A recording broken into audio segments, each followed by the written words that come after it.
Oh no, this will get us taken off YouTube, right? This will get us taken off YouTube. I'm afraid it will. Jovy is actively fighting me with music. Play the song. This is music that who requested? Me. I requested music off the bat, really trying to get our guest into things. And the music keeps playing. So we're just gonna roll with it. I'm getting like vicariously high. But are you high? I'm a little bit high. You're high. He is all the He's time. high. Mirror A neurons. little bit high. You can get high from looking at someone else who's high. So that's Fucks you up. That's your very intelligent way of saying that you're through osmosis getting like third hand high or second hand high. Third hand. You got the first hand high, the second hand, and then the third hand. Hands move slowly down to penis. Yeah. Suck it. We love a good, very homosexual joke in the house. Have we started?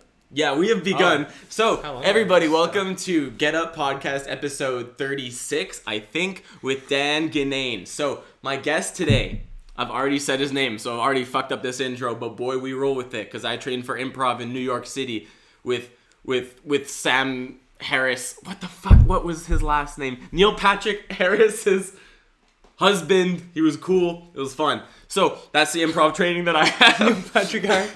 Wait, Neil Patrick Harris has a husband. Yeah. I didn't know that. I went to school with a kid called Sam Harrison. Really? Yeah. Could have been him. No, he was definitely Neil Patrick Harris's husband because we found him on Instagram. Or one of the classmates did. Right. We were like halfway through the course. And like I had been getting some very interesting vibes from this man. I was like, this guy is like special. He's cool. He's fun. He comes always wearing special sweaters. He's like very fun and childish for like a dude his age. Mm-hmm. And then one day I'm out for lunch with two other dudes who I was going to classes with, and they handed their phone over and they're like, dude, did you know that fucking this guy is Neil Patrick Harris's husband? I was like, no shit. And they just like took me through a bunch of their Instagrams, and like he's like a professional chef and like he's up to all these dope things. We're all like, what the fuck is he doing here? He's so good. We're like, what the fuck? Like, because that's the energy that he's around all the time. Like, he's just like, that's how you can tell that he lives, you know, with like a very experienced actor and like a very like a person who's really like honed a craft. Just like the zen and the yourselfness that you get from that. Like, it's cool to see like what that promotes in a person. Because like, I bet that like this guy, you know, his husband, was it Dave? Oh my god. I can't remember right now. Stupid me. Wait, are you talking about Neil Patrick Harris's husband? Yeah. Sure. Who's Dave? that was his name. Oh. I just didn't want to blow up his Dave spot. Not the Dave that you and I mutually know. Can you imagine? If he was Neil Patrick Harris's husband. Oh no. Now I'm taking you down an entirely separate train of thought. No, isn't that so strange that like the thing that we strive, it's like as adults, I feel like we, without saying it, most of the things that we strive, young adults, mid adults, late adults strive to be like is just like kids.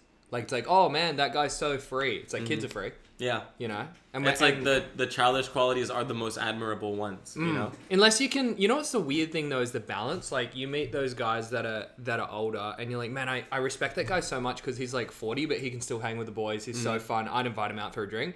And then you also meet those dudes that are just kind of creepy. Yeah, how do you lose like, that? How do you lose the youth? Like no, but like how are some dudes that are 40 just immature and kind of just weird? It's but maybe it's because like there's dudes that feel like they're your age but smarter because they're older, and then there's dudes that feel younger than you, and that's just concerning because it's like you're twice my age, but you're like. Can you think of any real life examples without like naming names or anything? Yes, I could. I'm thinking, but I'm like I need an example. Like I need to go further down this road.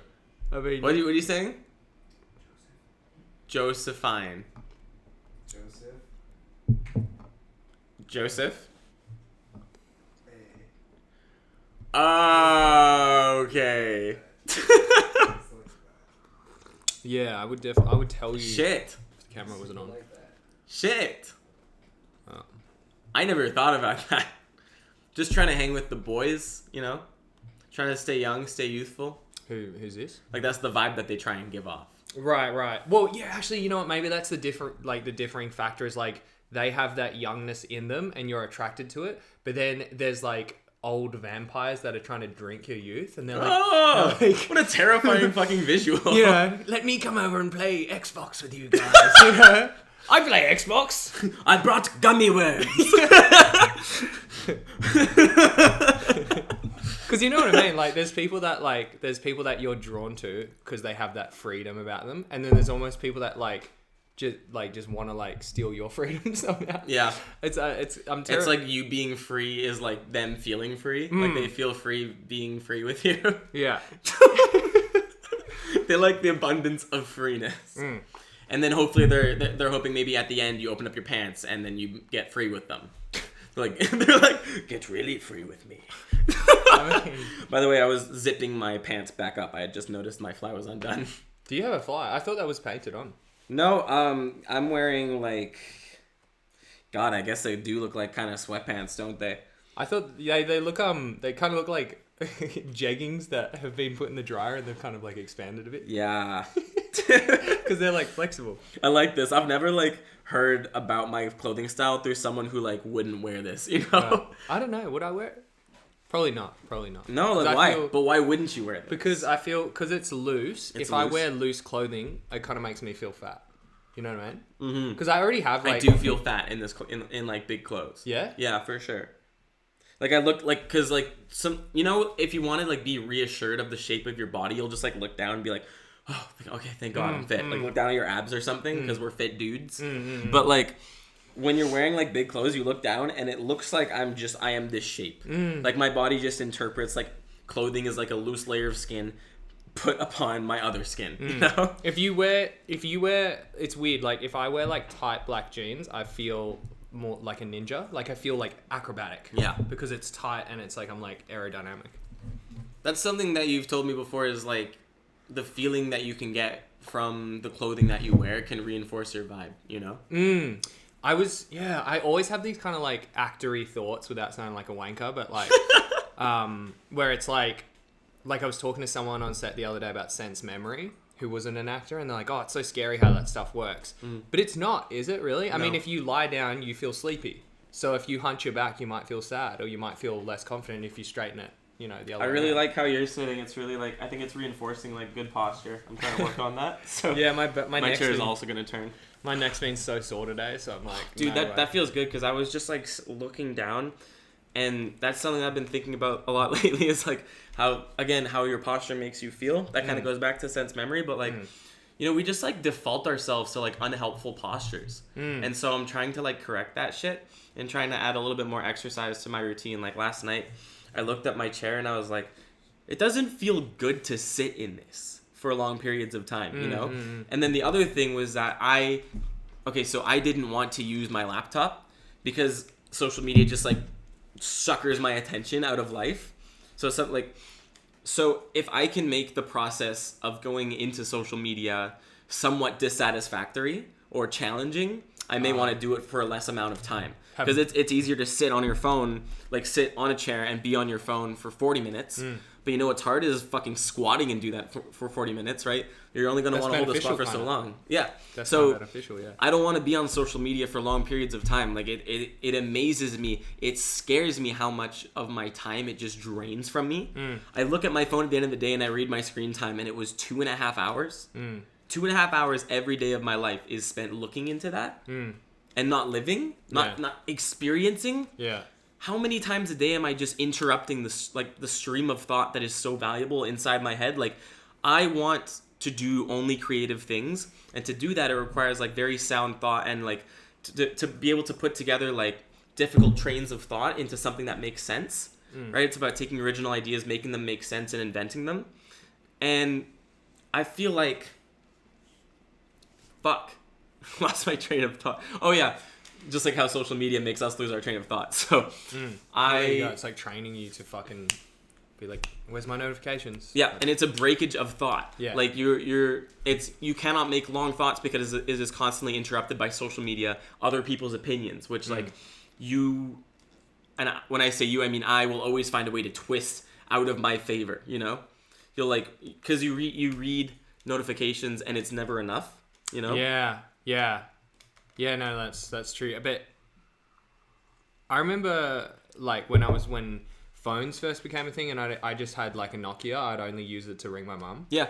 And I remember watching this like breaking news article about the teenagers these days, and it was like an interview, and it's like, yeah, like if I like lose my phone or like no one texts me for a day, I just feel like a loser. And I'm like, you are a loser then. Like, why are you so obsessed with people talking to you and shit? Like, who cares?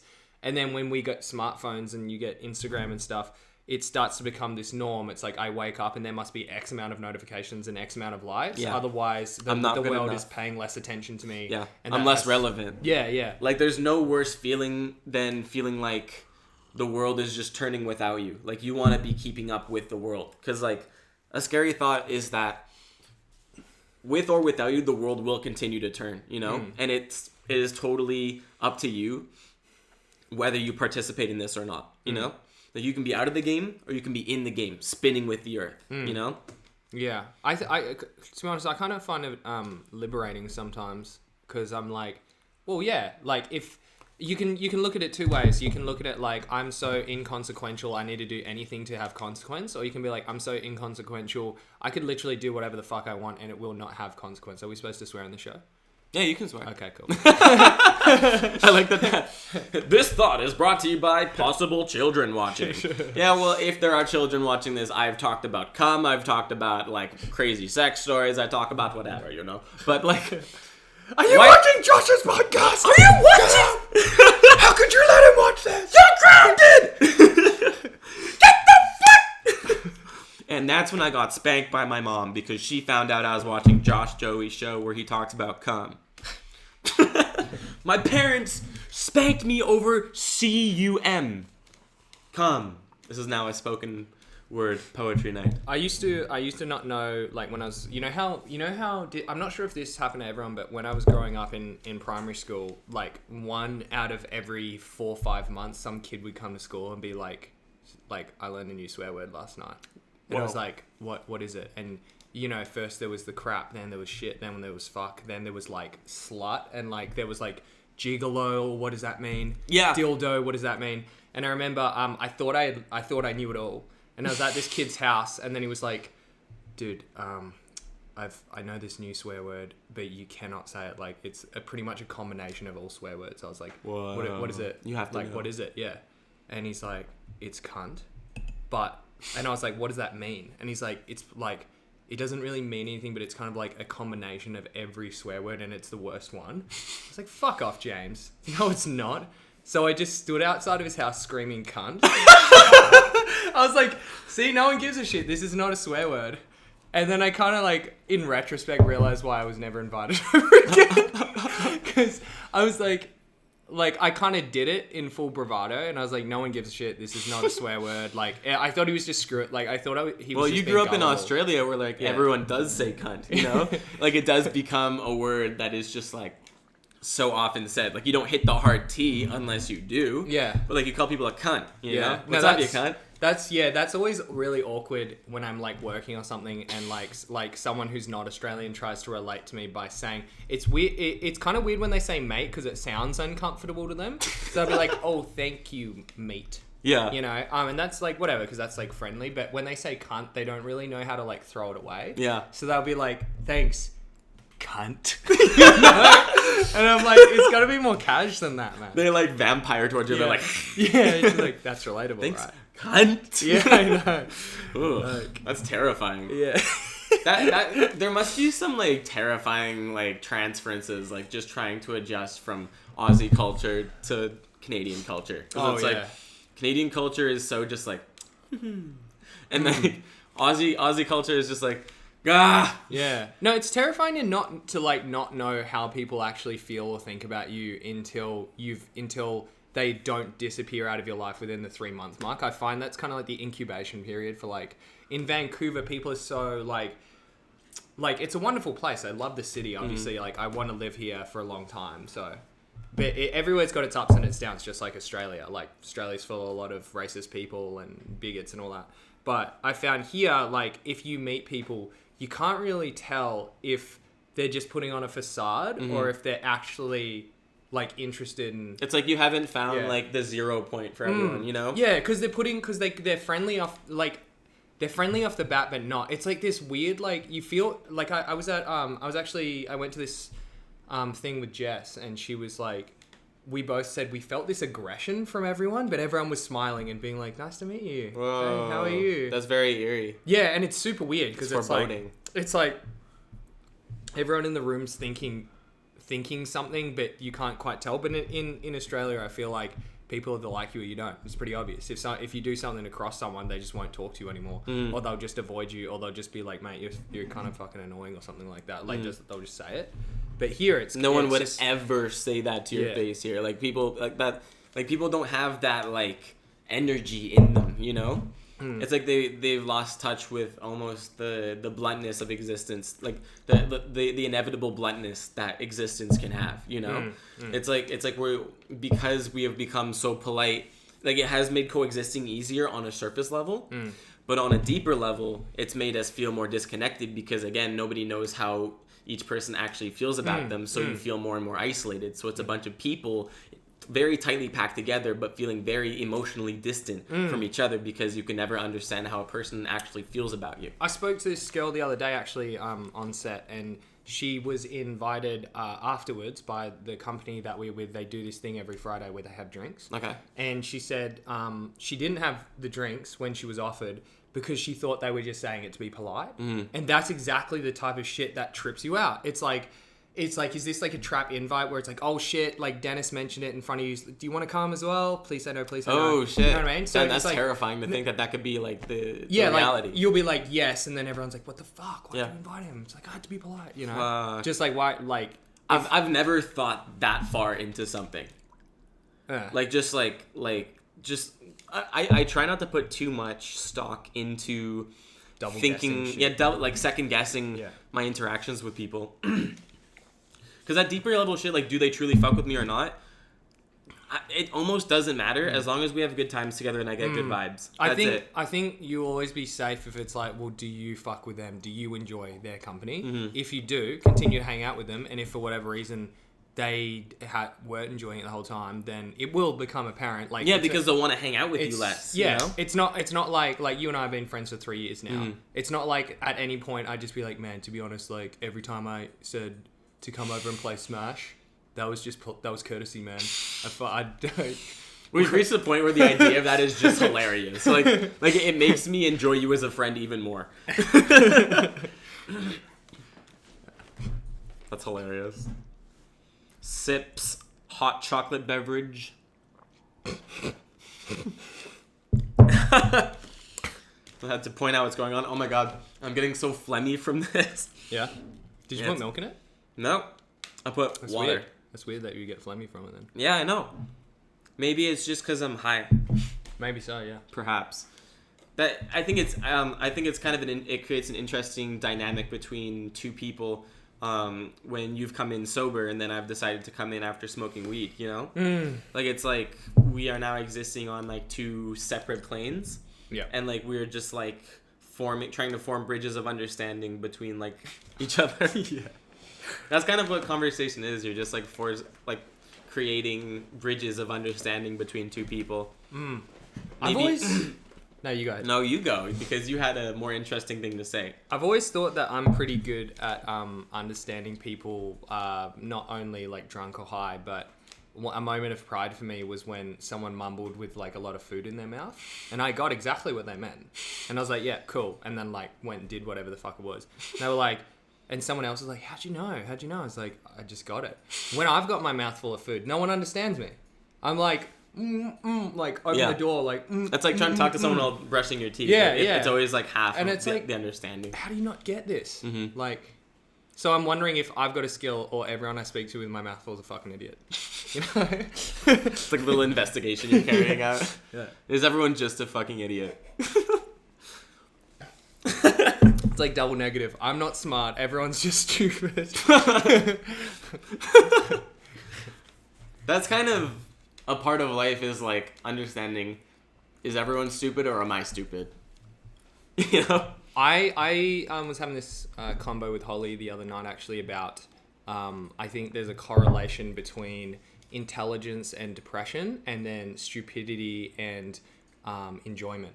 Damn, I must be stupid. Because you're like, what? Because I'm enjoying. Happy. I don't. Because I just like enjoy life. Like with that model, it makes me seem stupid. I don't think that's necessarily like if you're happy you're stupid. That's not what I'm saying. But I'm saying like, for example, like look at the most basic archetype of like, you've got the socially awkward nerd who like going to a party is terrifying, but they can do quantum physics, and then you've got the jock who's like dumb as a stick. But he's a gangster at a party and everyone thinks, because he doesn't think about the multiple risks that, you know, jumping on top of the table shirtless and downing that beer could do. People could take photos, people could do this, that, or you could just do it. Yeah, you're a legend. And it could be a dumb thing to do, but you could also have a fucking sick night. Yeah. And you don't think about that. Maybe in this example, maybe the nerd's like, oh, I could fall for that impulse, but if I do, I might disrespect the table. The table might break. I might break my spine. Yeah. You know, this wouldn't look good and blah, blah, blah. Like, if someone takes a photo, my work could see it. Yeah, exactly. Like, if someone uploads that to Facebook, everything on the internet is forever. Yeah. Like, I feel like there has definitely been times in my life where I'm like, if I thought about that before I did it, like this one time I broke into a house to join the party. Really? Yeah. Tell me this story. How does this begin? So some of my mates had been invited to this Carey party. So in Australia, Carey is like a rich private school. Okay. That has a lot of good-looking private school girls. And and we thought we were invited. Shit. And we rocked up and we weren't on the list, and it turns out my mate who had invited us, like, oh, you can be my +1, was just bullshitting the whole time. Oh my god. Because he wanted to be the hookup guy. He's like, oh, you guys, it'll be chill, you can come. Like, yeah. I've got this type of pull. Oh, dude, and we get the pull man. Yeah, the hookup guy. And then it turned out we didn't. So we get turned away at the door. I'm like, mate, like, I'm already drunk, and we had a goon sack, which is like a 4-liter thing of wine. A goon sack. Yeah. Oh my god. I love that. And so, and we'd already finished it, and it's like, I'm not going home at 10 at night, drunk as fuck off a goon sack. And my mum's gonna be like, how was the night? And I'll be like, we got turned down, I just went home. No way. No way. So me and my friend Christian, like, the house is here. I'm like, let's figure out a way to break in. So I jump over this fence that has like those pickets.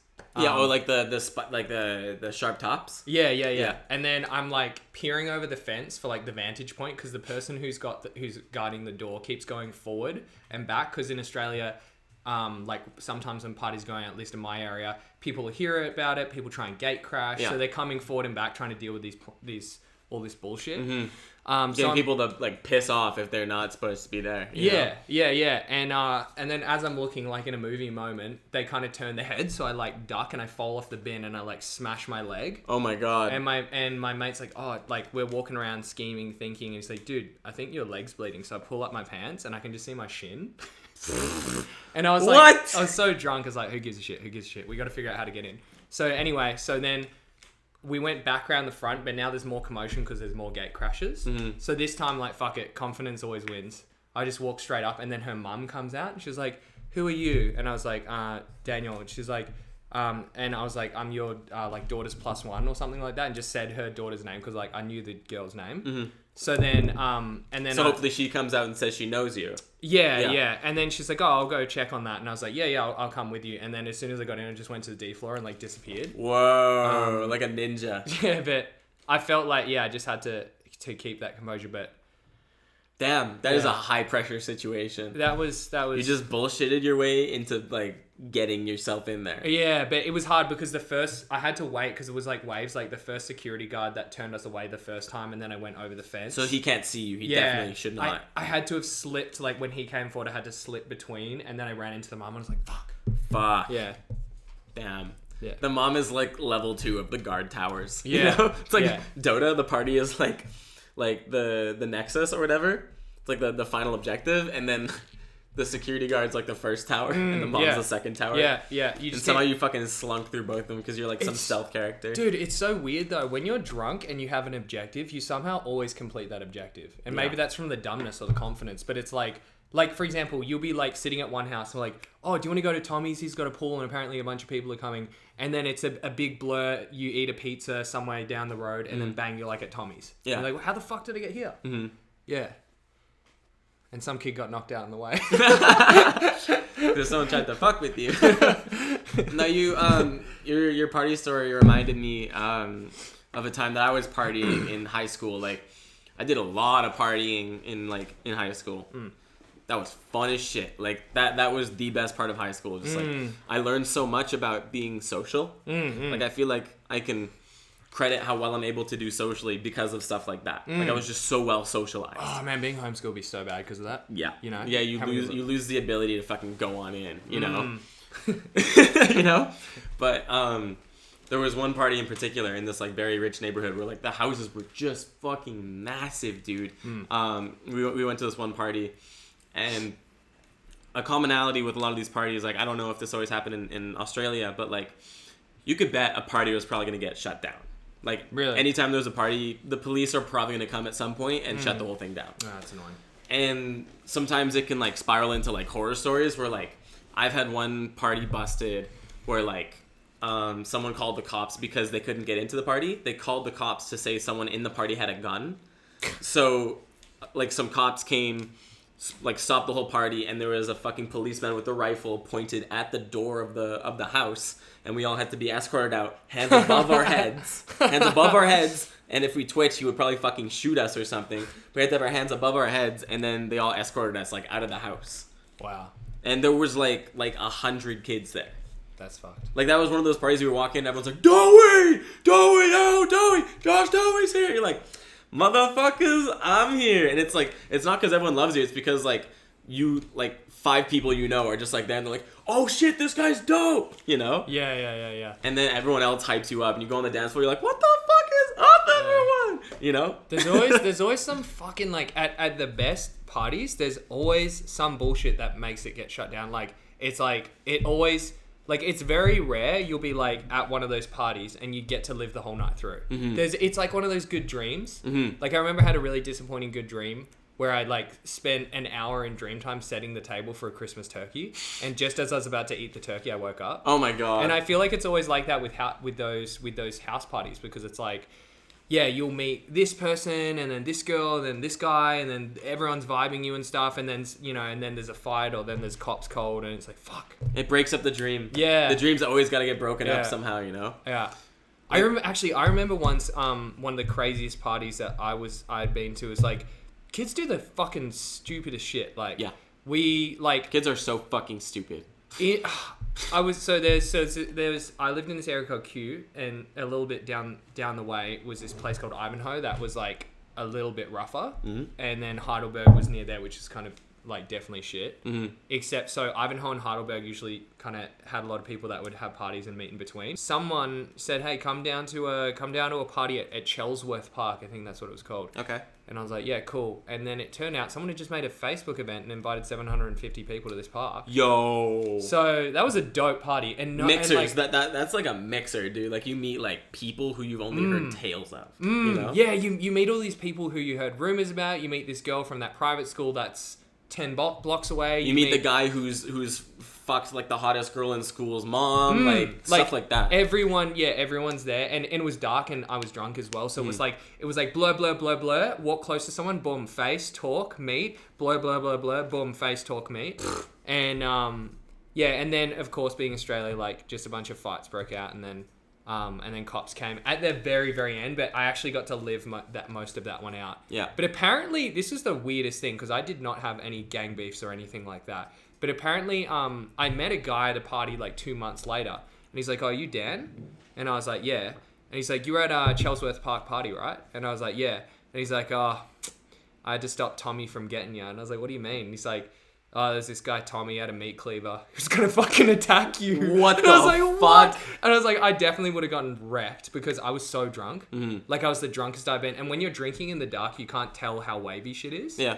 So if that guy had come up to me with a meat cleaver, like, he can have whatever he wants, phone, wallet, whatever. Like, Yeah. I'm not getting away. And even if I ran, it'd probably be like a horror movie. I'd fall over. Or there was just so many Holy people, I would shit. have ran into someone. Yeah. And there was also a lot of people I recognized from like local gangs there. That's So it's scarier than like a slasher film. That's like fucking run away from a man who you didn't know had a weapon at a party you're at. Yeah, Like, and these are supposed to be like places where good times are had. Yeah, you know? yeah. And it's like, fuck, man. Like, if he had have arced me, I'd be drunk and I'd be like, oh, let's fucking fight. Then he pulls out a meat cleaver. I'm just like, shit, this is why street fights suck. Yeah. Yeah. That's one thing that amazes me about your stories from being back home is like just the different tolerance for violence they have back there.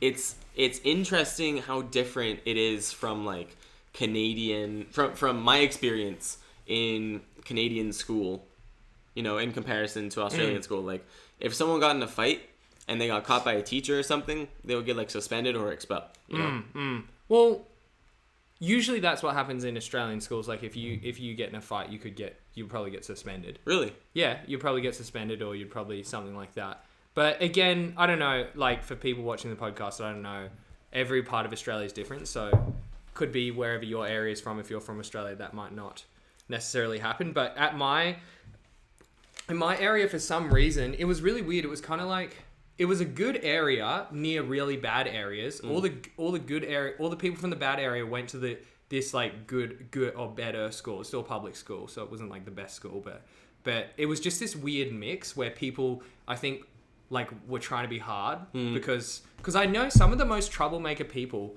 came from like rich houses. Really? Yeah, and their parents were like really well off, and their kids were just so bad because I feel like it's like when you're young, it's like you want purpose and you don't want to be Richie Rich. Mm-hmm. You don't want to be Mr. like, oh, I've got a mansion and my life's great. Mm-hmm. You want to be like Eminem. You want to be more than that. Yeah, like, you want to be hard. You want to have your own story that's like, oh man, I've been through hell. It doesn't matter if I came from a mansion. Like, yeah. So they like create that for themselves. Yeah, because they're dissatisfied with their situation. Yeah, I think like I went to school with this one guy called I'm not sure if I should say his name on this podcast. Yeah, you don't have to. Yeah, but you could just say it's a guy. Yeah, well, I went to school with this one guy, and him and I had been in a lot of biffs over the years. Like we got in a fair few fights together and stuff, and we were friends. And then we were enemies. And he came from a really good home, but he was obsessed with his relatives that came from this place called Broadmeadows. Mm-hmm. And in Broadmeadows is like one of the worst areas in Melbourne, or Victoria. And yeah, he was just obsessed with that because he thought it was so cool to come from a shitty area. And like, he loved the rap, he loved the hip hop, he loved the violence and all that stuff. Mm-hmm. And he ended up, I think he's locked up now for attempted murder. He was in the news because he shot some guy point blank with a sawn-off shotgun and somehow didn't kill him. Holy shit. And the guy drove himself home. How the fuck does that happen, man? Like someone dies from a stray bullet somewhere else, but like, but in that particular situation, a shotgun at point blank ain't do shit. Yeah, you know? Yeah. It's like, I don't know. Maybe it's because it was sawn off. Maybe it's because he stuck it through the window of his car. Holy fuck. Shot at him. So maybe it was a blind shot, like that. So then you kind of like hugged the side of the door. Maybe he went like that and it like blew his arm, and then because I think it screwed one of his arms, and he drove home with the other arm. Holy fuck. Like I know there was some sort of disablement that happened, and then he was in the news, and then he went to jail for a bunch of time. Yeah. One of the benefits of being in public school is that you get in touch with so many people that when you grow up, there's such a variety of different results in people's lives, you know? Like, you go to public school and you meet someone who like years later becomes like a rap star. Or you meet someone who later who murders someone, you know? But you just know those people because you went to school with them. Yeah. No, I think that's cool. It's really cool. You're exposed to such a wide catalog of people. It seems that like having a good sized school is very important to understanding like how different people can be. Well, I think at the end of the day, you don't make it anywhere on your own. This world is very overpopulated with human beings, and you need to know how to interact with those human beings. Mm-hmm. The more exposure you have in your developmental stages to other human beings, the better off you'll be in life, depending on how you react to that. Mm-hmm. Some people are very antisocial and everyone they meet hates them. That's probably not good. Mm-hmm. You know, you're just going to get more and more resentful. If you're someone who enjoys socializing and meeting different people, like for example, myself, I love talking to people. I love getting to know people. When I was at high school and stuff, I love to go to all the different parties that I could. There's no party I'd be like, no, it's too good for me. I'd go there because I like making new friends and I like to see what's it like at this side of town, what's it like at that side of town. Shit. Like who's this, who's that. I remember getting really high in commission apartments once. Do you guys have those here? No. Like like when people have come out of prison. And so there's like cheap houses for them. Oh. So a lot of the people are ex-criminals or, doing crime at that time. That's nice that a government would do that much to try and help rehabilitate people. Because, like, you don't hear about stuff like that happening in North America. Yeah, actually, Does that happen, I haven't seen Jovi? any That you know of, it cases does? Yeah, those, yeah. Oh, we do? Yeah. Okay, so that there I go making judgments about Canada. But, like, I guess I just never heard of a government doing something like that. It's really cool to know that does exist, you know? Yeah, well, they're sketchy apartments, but it is cool they have somewhere to be that's not on the street and all that. Because, like, you can't just, like, dunk someone back in society after them, like, being... Society is like a fucking deep fryer, and we're all just, like, breaded shrimp. And, when you get taken out of the system, it's like everything else just gets crispy and crispy, and you get put back in, you're not as crispy as everything else. But you are salty as fuck. But you are salty. I mean, at the end of the day, we are just breaded shrimp. Yeah. But yeah, I remember hanging out there once, and I was so out of my depth, and I was so like, oh shit, is that my phone? Oh no, sorry, we planted a bomb. It's about to go off. We just died. Yeah, would you mind just stopping it? I wonder if this light is making the side of our faces look weird. What do you think if I just turned off this light? Yeah, go ahead. What do you think if I just turned off this light? I think this light is not good. Anyway, end of that story was I was really baked in the commissions, and we're with this How's this? really sketchy guy. Yeah, that looks good. Does it? Yeah, I reckon. Okay, well that... Looks more hot chocolate appropriate. What do you reckon? Yeah. I think we look a lot more... Less abrasive. abrasive, Yeah. less in the mind, Yeah. Yeah. the perspective that we share. And I couldn't stop laughing at the guy. And it was really bad because he was some sort of... I know he was some, like, a drug dealer or something like that. And... I just remember him he kept like shaking, and I don't know if he was stoned or whatever. He was eating like pumpkin seeds, Okay. and he was just looking at me, and I just was looking at him, and I was like, now's a real bad time to be laughing. And I just looked at him like, Shit. and then he looked to my like friends, and then my friends looked a little bit worried, and one of my friends was like, dude, stop fucking laughing. And then he like looks back to me and he's like, you want me to show you the machete? And then I was just like, no. And then I looked at my friend. I'm like, Dude, laughter can be such a weapon against us sometimes. Yeah. Oh my god, dude. I've had a couple stitches like that where I can't stop laughing, and it's like it's so not good. I wish that it was more accepted to just that people could just laugh at anything. Like I wish that human beings would just understand that laughter doesn't have to have doesn't have to fucking make sense, you know? It makes people insecure, I think, sometimes because they're like, because same as having a straight face, when you look at someone, they think you're judging them. When you laugh, also people are insecure creatures. They'll see you laughing and be like, "What? You're fucking laughing at me? Yeah. You got a fucking problem?"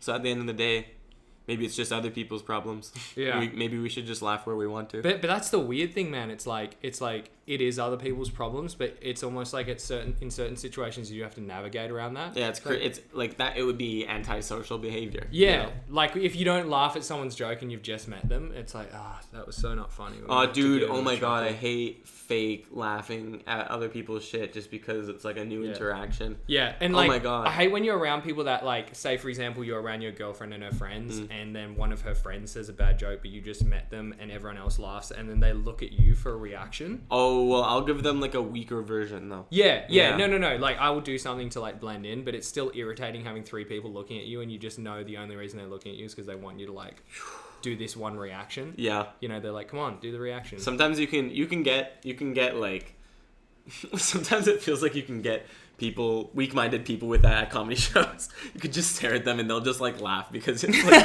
it's so awkward. Like you could just like tell a joke to someone and just like look at them and they'll go like ha ha ha ha.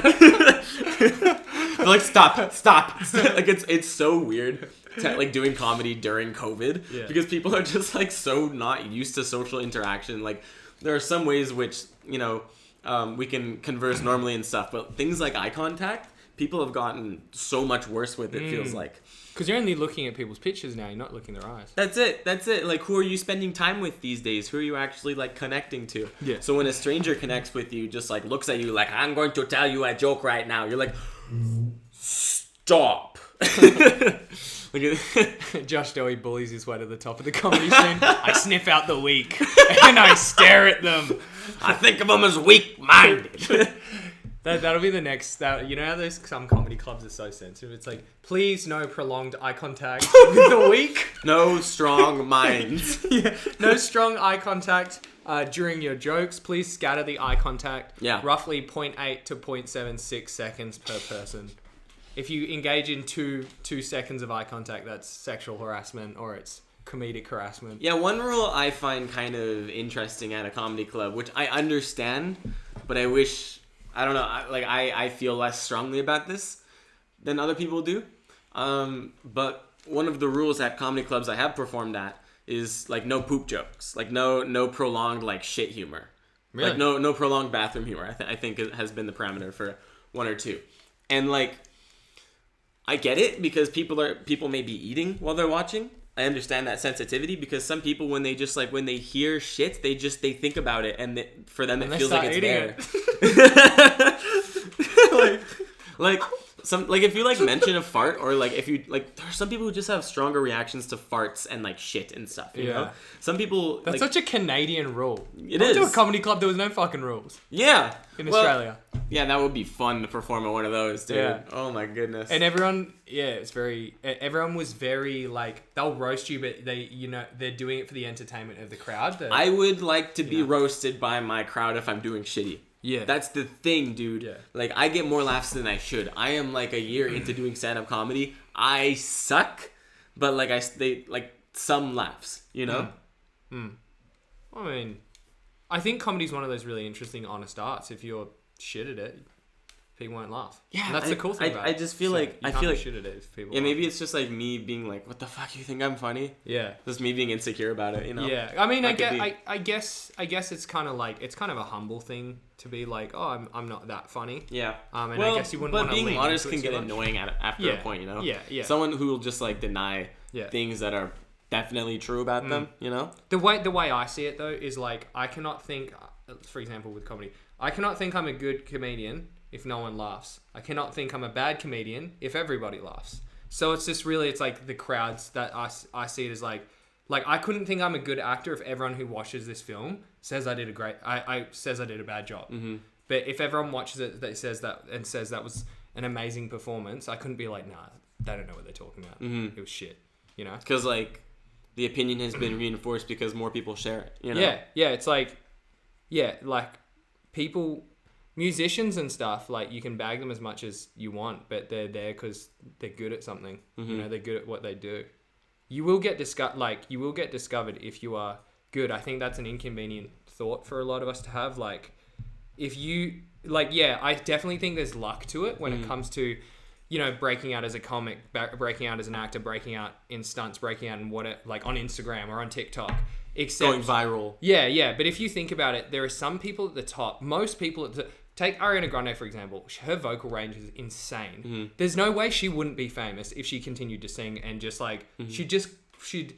I know she was, like, famous when she was younger and stuff, but, like, her abilities... Like, you can't imagine her doing that in a club. Yeah. You know? Like, if you saw someone like that on stage, there's no way you wouldn't follow them on Instagram or be like, this person's amazing. They're so undeniably good. Yeah. You, like, I feel like, some people are luckier than others in that they cross over the line of well above average and they get discovered right there. Mm-hmm. And other people have to keep going well above average, extremely above average, amazing. Mm-hmm. But there is a certain point that you hit where it's just like, it's like the Mona Lisa. No one can look at that and be like, that's a shit picture. Mm-hmm. I could do better than that. I think that's a really, really empowering way of looking at success, or, like, moving through expertise, you know, the approach to honing a skill, the approach to being good at something, and climbing the social ladder of it, and just, like, experiencing what it is like to be, like, a working professional in that field. Like,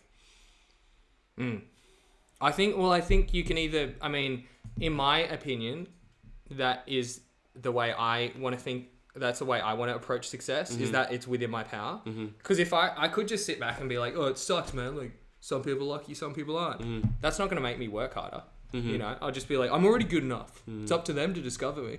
You know, like, Mm-hmm. or I could be like, no, I must be. I gotta be better. Yeah, I've just got to be better. Just do it better. Like, I think that's what it means to be undeniable. Like, when someone says be undeniable, it's that, you know? Be so good they can't say no. Like, yeah, and just, yeah, I feel like the lower I've noticed over time, the lower my ego drops, the more flexible I've been to change. Like, oh, okay, this performance was really good, but I didn't like this thing. And I'm like, cool, thanks for saying that. What do you think? Thanks for saying that. Thanks for saying that. And then you just switch it around. Recently, I had that experience. Just like I noticed, working with this one director, he would give me performance adjustments that were completely 180 to what I was doing, and I was able to pick it up because I wasn't insulted. Like, I wasn't like maybe an older version of myself would have been like, oh, what the hell? Like, how could you? But here I view myself as as like a machine I'm controlling. So it's like, oh, you want the robot to move different? I'll just program it differently. You know what I mean? As opposed to being like, don't hurt my feelings by saying that. Yeah, it's like the separation of man and machine. Like, that's it's like you're fully recognizing the two different types of understanding that we have. There's the conscious and the subconscious, right? And you can achieve separation of that and peace and discover peace in between in a flow state. Where your mind is totally separate from your body. It's almost like an out-of-body experience. Like, I don't know if you've done much research into like what a flow state is, but it's basically like a peak performance headspace where your subconscious mind has kind of just taken over and is just like operating at like a level of functioning higher than your conscious mind could ever do. And there's a variety of ways to like achieve this, but like, yeah, that's what that is. And I forget why I even said that. But the separation of man and machine, like when you're approaching acting like that, like, so you were basically in a flow state doing that, because like that's kind of like one of the peak headspaces to be in as an actor is like you are watching yourself do the performance, and if anything, the conscious mind that sees like the actor, the mind of the actor, he can do little tweaks behind the scenes, but really your body is doing everything naturally. It's living in the moment. It's not thinking about anything else other than being in that moment, you know? It feels like you're watching a movie and tweaking the actor as it moves, and Yeah. that actor is you. And the conscious mind can do things like I know for a fact I need to turn my face towards the camera a little bit more in this part, and like don't look like this, you know, and like just it's giving little subtle tweaks, and if something's out of place, or if you know my practice fucks up, like if I slip up on a line, conscious mind can jump in and be like, where were we? Okay, we're here, let's go.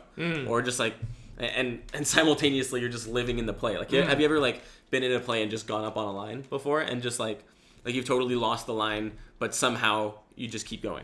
Yeah, I mean, when I was newer to acting, and like I'm still new as hell, I'm still an amateur, but when I was newer, I got very much like, I said is instead of it, we need to restart the whole thing. But then I realized like when you're speaking in everyday life, you make stumbles, you make slips.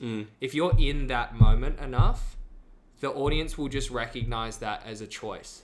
They'll be like, oh, like he's just decided he's so angry, it's slipping up on his line. Yeah. You know, he's just decided he's so nervous he can't say anything. And the only thing that stops that moment from occurring is you, the actor, being like, this should not be happening. Yeah. You know? You're like, stop everything. What is happening is so bad. Everything else needs to stop. You know? Yeah. The actor that yells cut. Shit, dude. Fucking hell. When I've been directing people and they do that, it fucking pisses me off. Do not call cut. Yeah, it's like, I will call cut. I see what you're doing. I could still use it. Yeah. And it's just really annoying. Like, I know they're doing it because they want the best for themselves and stuff. But it's like, you can't see what I see. I remember there was something I heard about like how your brain can't work in analyzing mode whilst it's in creative mode. Yes. They're yeah, like I posted that. I posted that on my Instagram. It was a little fun fact about the brain. That's sick. Yeah. Well, yeah, no, that's how I feel. Like, I feel like you definitely need to just like be able to throw yourself in and make a, you've got to have at least one messy take, you know? And be like, how well can I do that? That's why I like to, with my script analysis, that's why I like to really understand what I'm saying before I even memorize the lines. Because if I know the scene starts with me walking through the door and then it ends with me sprinting out with the fucking laptop, okay, I have come here to steal the laptop. I will just direct the scene. It's like, where does the scene turn? Yeah. It's like, I should be able to figure out based on your responses, like what I would say next anyway.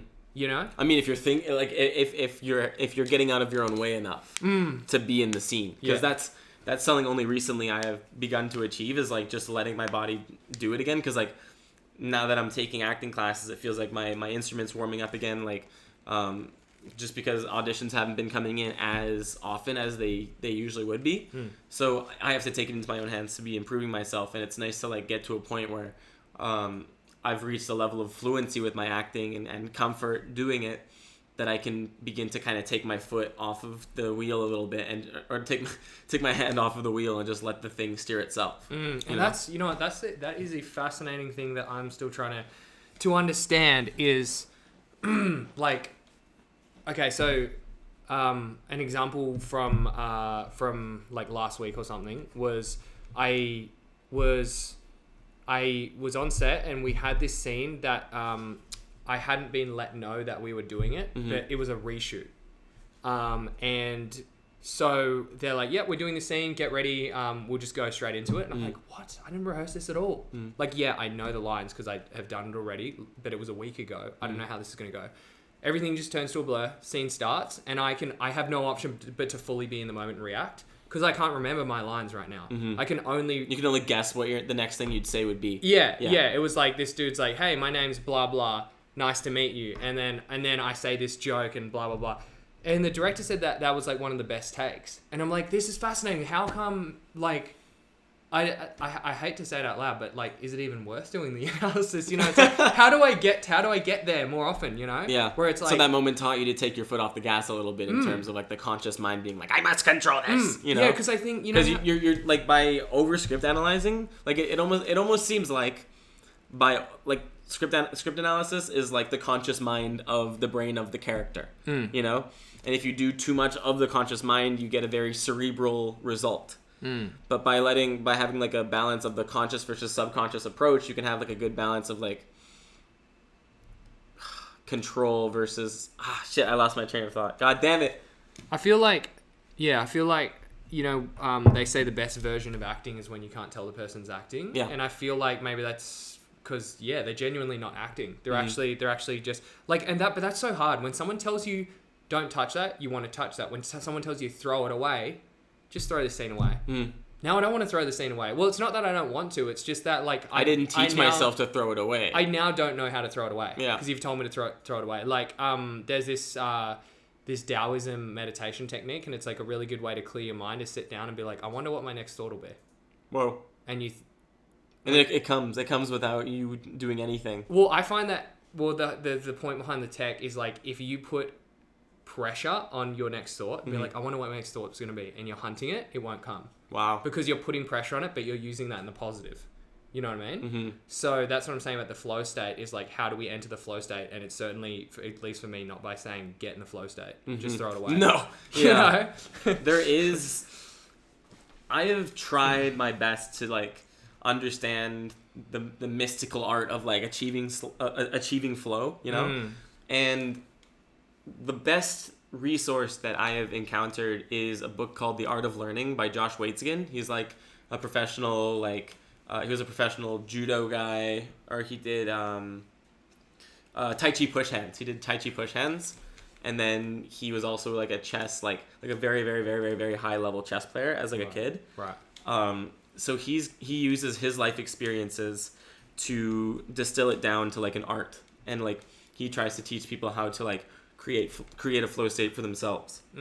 So one of the directions, there's like a little routine that he proposes in it, where this client that he's working with gets really nervous before doing presentations at work or something. Gets cripplingly nervous and wants to fix this. Right. So what Josh did was create a positive experience that he would do routinely, that he could do before having those presentations, so he could enter with the correct state of mind. Okay. So what he wanted to do was to pick a couple parts of the experience that are controlled, so that they could be enjoyed to like the highest amount. So he proposed that he would, before doing his meetings, or like every day, so that he could get this in his head, he would go and play catch with his son, because he enjoyed playing catch with his son a lot. He would have a light snack, like maybe like peanut butter and an apple or something. And then he would listen to his favorite song. So he'd do those 3 things every day, and he would reinforce his enjoyment of this. And then eventually he began to minimize the size of the routine and distill it down to its like very like most potent point. And then made it so that all you had to do was maybe eat that snack that day or listen to 15 seconds of that song, and the entire association would be brought to you in an instant.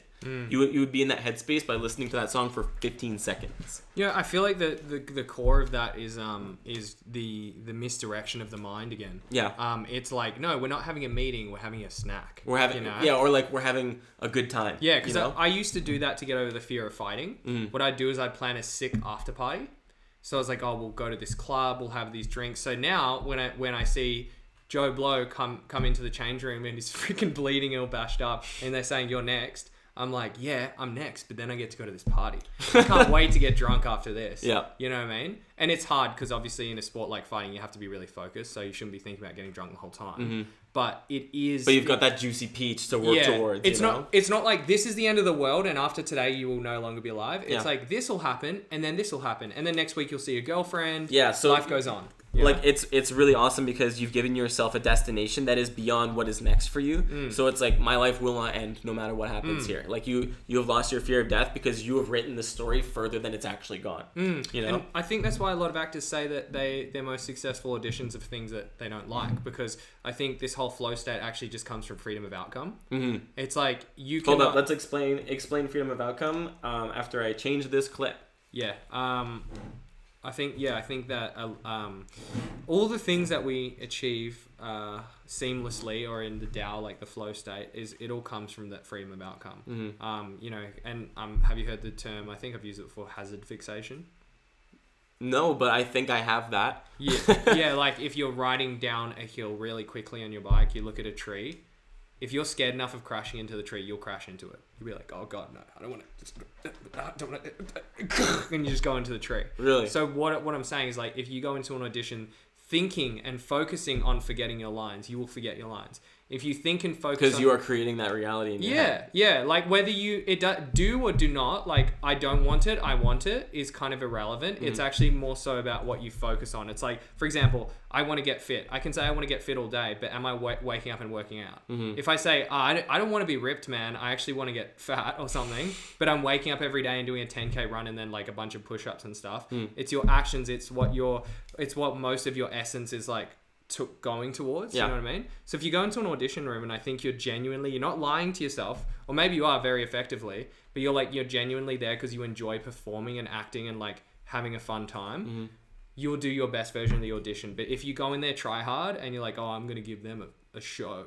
I'm going to give them some Shakespearean shock. They're going to be fucking privileged. Yeah. And you're just going to go in and stumble your first line and then just be crushed. You know what I mean? Yeah. So I think it's weird that, like, in regards to what we were saying before about flow state, like, I'm trying to formulate my own way of being like, this is something I really care about. How do I care about it less in order to provide my best self to it? You know what I mean? Like... Yeah, because it's hard to make a good present when you're so focused on the future. Sometimes, like, I think the future is a good place to visit with your mind, but it's not a good place to exist. You know? Yeah. It's a vacation destination and it's not home turf. If you look at all the people who are super successful at what they do, like, for example, you know PewDiePie from YouTube? Got like 52 million subscribers and he's rich as hell. He started by recording himself playing video games, which is super unique and no one did it. But he didn't do it to be rich. He did it because he enjoys playing video games. And again, that's a freedom of outcome thing. It's not like he was trying to go viral. It's not like he was trying to be rich. He even explains his story. He used to work like some pizza job, and it was like he didn't like love it the most in the world, but it was just enough, and it kept his rent, and he could keep buying new computers. So he just kept upgrading his equipment. He kept playing video games, and that was what he loved to do at the end of the day. And then, he was like steadily improving at it, and also improving his technology. Because like that is a lot of what it takes sometimes. Like, sure, you can make a viral video with just a phone, but sometimes for a podcast you need like a fucking studio setup, you know? And you know, this is something that you enjoy, and imagine if this podcast blew up and you got millions of views later down the track, and then someone's like, man, I want to do something like the Dohy podcast, you know? Let's get rich, let's get famous. It's like, but because this is really just me trying to do what I see other people enjoying, and like I want to enjoy that, you know? Like I see other podcasts and I see just like how free their lives are, and I see like their whole life is just like live and then like talk about it and be funny and like make people have a good time. That's their existence. I want that. You know, and one of the steps towards doing that, like for one thing, they all do stand-up comedy. For another thing, they all podcast, you know? And then they all have like different unique perspectives because I don't know, they've just figured out their art or whatever. But like I see stuff like that and I'm like, that's what I must do. You know? And so, and also the podcast is just like, it's so like I just enjoy it so much. Like I brag to people about it. I'm like, I have my own show. No one like there are less than 20 people enjoy this regularly, but it's my own show, you know? And it can be anything. I think it's so fun. Like if anybody in the world wants their own show, start with this, you know? Yeah, and that's a cool way to look at it, because it's like what you said, you saw people that are enjoying their lives and you're like, how can I do that too? I have a similar thought about like travel vloggers. I'm like, man, their life's so free. Like they just travel, they do whatever the fuck they want. I'm like, well, at the moment, yes, COVID's stopping me.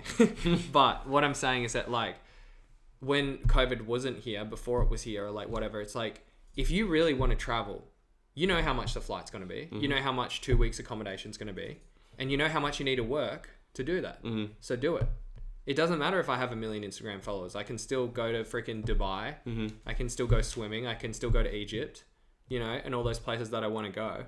And yeah, I think in this society, that's one of the most difficult things about being this day and age is the comparison culture.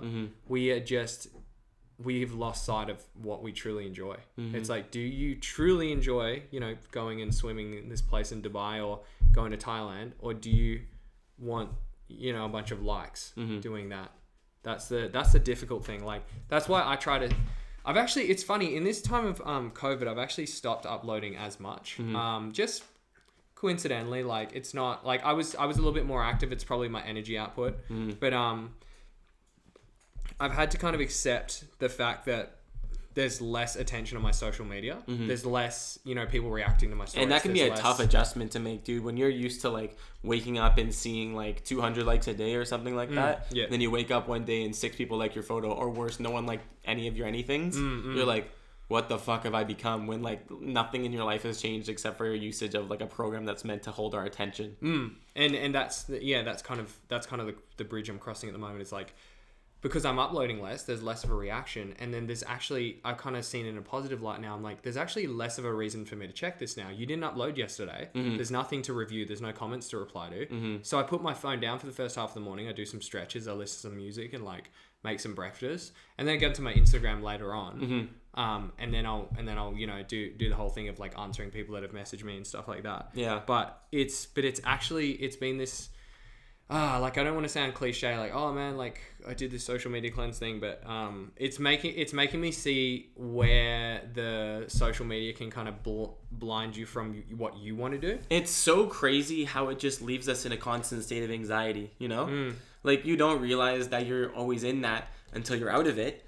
But like social media, because it's hijacked your value system, and like that is like where you get your dopamine from. It's like you can't, it feels like you can't live without it. You know, I'm in this really hard stage as well, because like because I turn off all my Instagram notifications. And except I did leave the badges on. So say for example, I message you on Instagram like, hey man, what's your number? I need to call you about something. I don't have to go onto it. I just flip and I see a badge. Josh, it must be Josh. And I'll go into it. But even now, like flipping across and seeing is there badges or is there not badges. Yeah. That even gives me anxiety now. It's I'm like, just a hook. Like, yeah. there's so many hooks. Like, Yeah. you try and like get up a level and like try and you're like a fish trying to get out of the ocean and turn into a bird, you know? Yeah, no, it's just like, because it's like a double-edged sword. It's like if there's no notifications, you feel bad that no one's talking to you. But if there are notifications, that means you have to answer them. Mm-hmm. It's like, but I don't want to right now. I'm stretching. I don't want to answer 6 DMs. But then as you're doing it, you're like, oh my God, this feels so good. This is my life, you know? And then once you've run out of the notes, you'll click out of the Instagram app. And then it's so weird. You're like, I wonder what's on Instagram. It's horrible. That's the worst feeling. Social media is like, it's almost like it's created like a phantom heartbeat. Like, it's like we have a heart and we have a social media heart, and like the amount of likes that we get pump the heart faster, and it makes us more excited, you know. It really gets the blood flowing, whatever endorphins you get from this like phantom heart. And then like sometimes when the beat slows down, you lose that like it's giving you less, but like it's still keeping you on. It's like you're like a heroin addict, and like instead of, you know, getting whatever you're used to, you're taking less and less and less, but like, and feeling horrible in between. But like at least you get that one thing if you can achieve that, you know. Well, that's just a really hard question at this point in my life, is like, especially if you've chosen a career that is very socially dominated, like acting or like stunts. Like, it's like you do actually have to have a profile that people can refer to, you know. Like, it would be like if you were a brand designer or something. It's like you need some sort of online portfolio that people can go, what's your Instagram? I'll look up the brands. Oh, cool, I like this design. That's how you get your business. But then it's like, how much should I be on that? Because to be honest, like, there's not a massive appeal on Instagram for me right now. Like, I'm not feeling it's the most appealing one for me currently. Yeah. I mean, I'm saying like it's still appealing because like on my phones, I don't really use any of the other apps. Instagram is like my texting now. Like I use it to communicate with people, so that's the appeal to it. Yeah. But there's not a massive appeal to me in the sense of like, I don't know, figuring out the algorithm and uploading this and that, and like I try and do what I can with the hashtags when I do upload it, because I want my page to get exposure and I want more employment opportunity.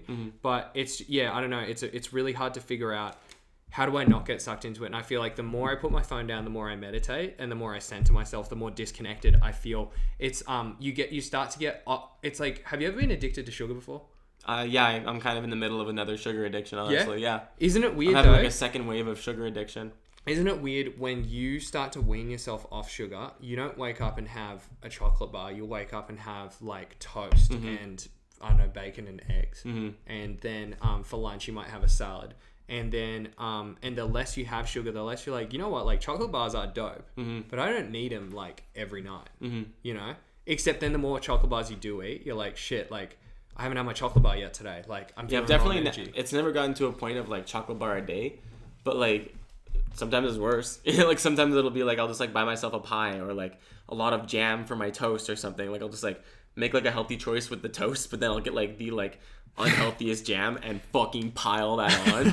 It's like it doesn't get to chocolate bars, but like, you know, yesterday I finished like an eighth of a pie and had a Danish too, and then fucking at work there was a bunch of delicious Christmas sugar treats. So of course I'm gonna dig into those. It's like, sugar like makes you like it's like, I don't care how full you are, you want more of this shit.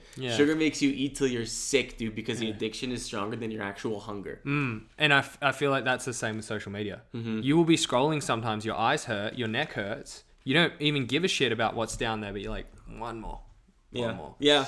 Oh, that one has a good thumbnail. Even right now, I'm like, after this podcast, I can go www.instagram.com and see how many likes I get.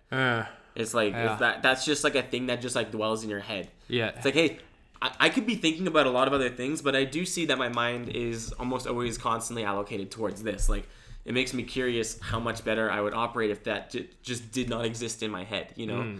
Like, I feel like your brain can only process so many things at a time. Yeah. And like, if this is in your mind, it's definitely being held in there. It's definitely being created. So you're like holding on to this thought while everything else is moving around. It's like, you're like a collection of strings that need to move, and one has just become so tight because it's like the string just keeps moving down and down and down. What a weird little thought. The more I disconnect myself with the opinions of others, the less I desire Instagram. Yeah, and that is something that is quite liberating. I feel like I was watching this podcast on it actually. Oh no, I was watching the Social Dilemma on Netflix, and it was talking about how we're kind of in this technological dark age. I believe it was either that or Joe Rogan. But we're in this technological dark age where it's like there are 90% of the population will become addicted to this thing and become a slave to the socials. There will be a 10% that will overcome that, and they will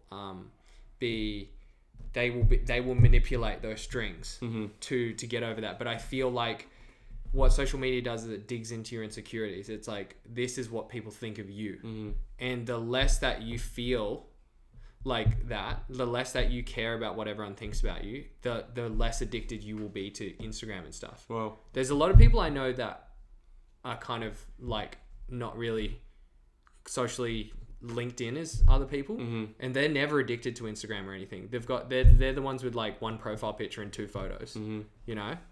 And it's like, and there's a correlation there. Like I said, we do have careers that endorse these apps.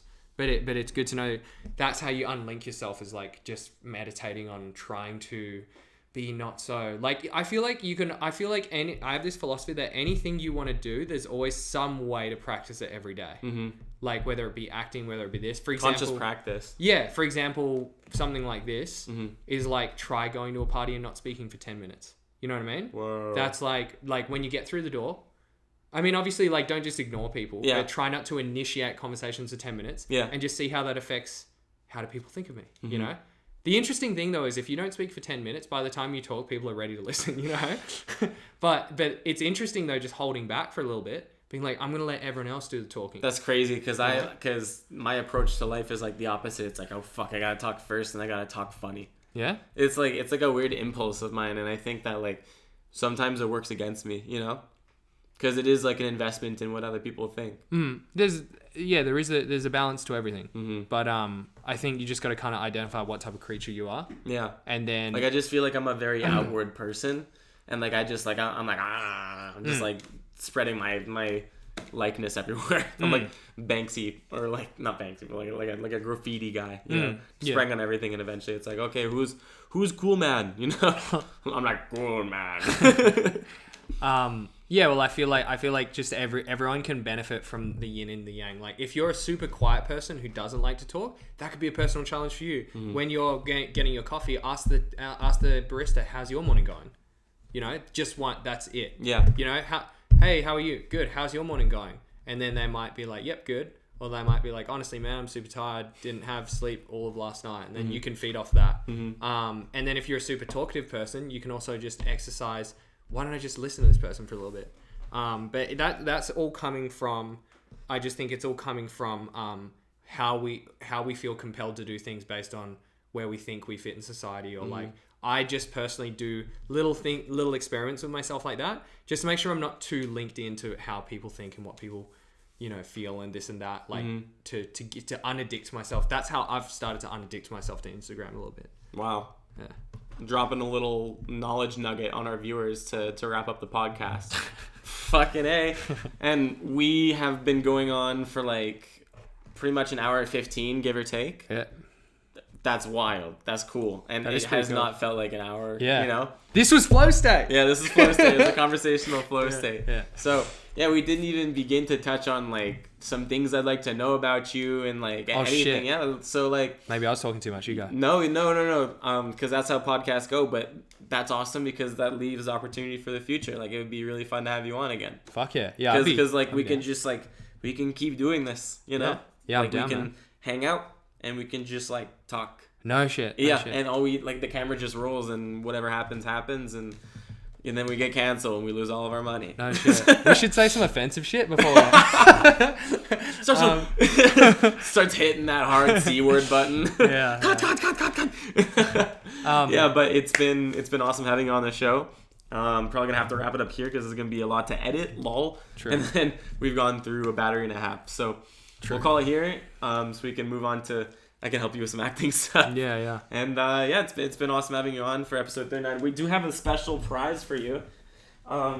This was made specifically for you at Muji. Oh, dude.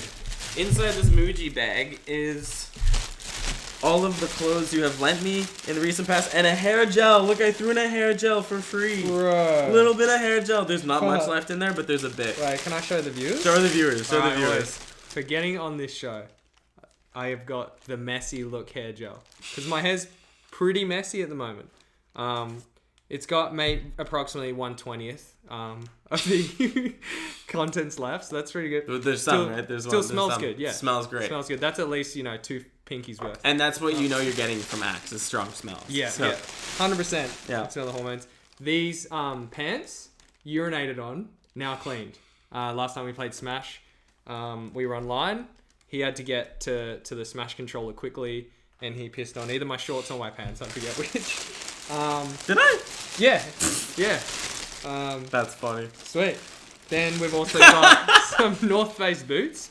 Those were awesome. I was really happy with those. I thought this would be cool, and then I wore them, and I look like a dork. So I'm happy to have these back, but I wish I had better taste. I wish I had just thrown them in the trash. And these socks. That's fucking cool. And then we've also got this Muji. Chinese logo. Yeah. Not sure if that's racially motivated, but we'll go with it. Yeah, I am not racist. So, just wrapping off with a little reminder, I am not racist. I thought we were going offensive. There will be plenty more of Ginnane in the future, I'm sure, because this is it's fun. It was fun doing this, and I anticipate it'll be fun again when we do it again. 100%. All right. Thanks for having me, man. So yeah, thanks everyone for tuning in. Thank you, Wes. Thank you, James. Thank you, Yale. If you watched it, I don't know. Thank you, Brody. If you watched it, Kevin, Colin, who else? Greg. If you're listening to the audio version, I have to upload a bunch of audio episodes. I'm sorry. Did I say thank you, Wes? And Nolene. I said it. Liam. Nolene. And Nolene. I'm that's my mum's name. Nolene's gonna watch. New fan. Gonna send it to my mum. Yeah. Hell yeah, my mom's not allowed to watch this. All right. I will not let her. So, Go. yeah, with that said, right. Okay. Final question. This little question I have decided to ask a guest. I did want to, yeah. So, if you, this is a little tiny one. If you had a billboard you could put anywhere in the world, where would it go and what would it say? And can people touch the billboard though? Sure.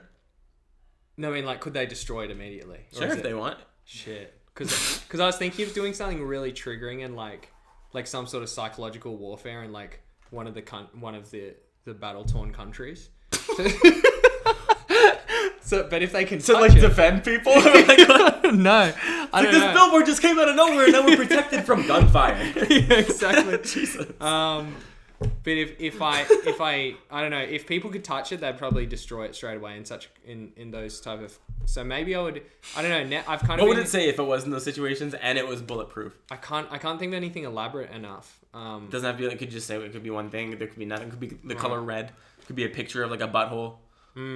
Oh, it would be pretty funny to put a big sign saying like communism in a really leftist school.